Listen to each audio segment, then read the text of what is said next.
Hello everyone, ఈరోజు నేను ఇంట్లో వెజ్ మంచూరియా అయితే ప్రిపేర్ చేసిన. ముందుగా క్యాబేజీ, క్యారెట్ గ్రేట్ చేసేసుకోవాలి. ఇప్పుడు ఉడకబెట్టిన ఆలు, కొత్తిమీర, కరివేపాకు, పచ్చిమిర్చి, ఆనియన్స్, అల్లం వెల్లుల్లి తరుగు, మైదా, కార్న్‌ఫ్లోర్, ఉప్పు, కారం, గరం మసాలా వేసుకొని మిక్స్ చేసుకోవాలి. ఇప్పుడు మిక్స్ చేసుకున్న తర్వాత డీప్ ఫ్రై చేసుకోవాలన్నమాట.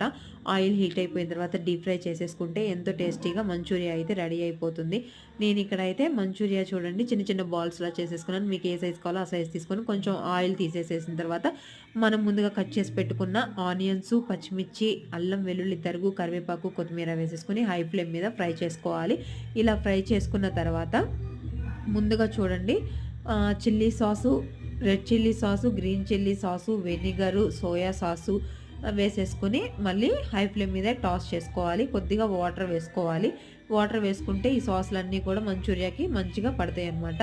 చూడండి హై ఫ్లేమ్ మీద టాస్ చేసేసుకుంటే ఎంతో టేస్టీ అయిన మంచూరియా రెడీ అయిపోయింది. గార్నిష్ కోసం కొత్తిమీర, క్యాష్యూ నట్స్ వేసేసుకొని ఫైనల్గా సర్వ్ చేసేస్తున్నాను అనమాట.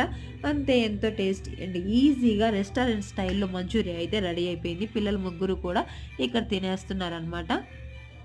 ఇలాంటి వెరైటీ ఐటమ్స్ కోసం మా ఛానల్ని సబ్స్క్రైబ్ చేసుకోండి. నచ్చితే లైక్ చేయండి.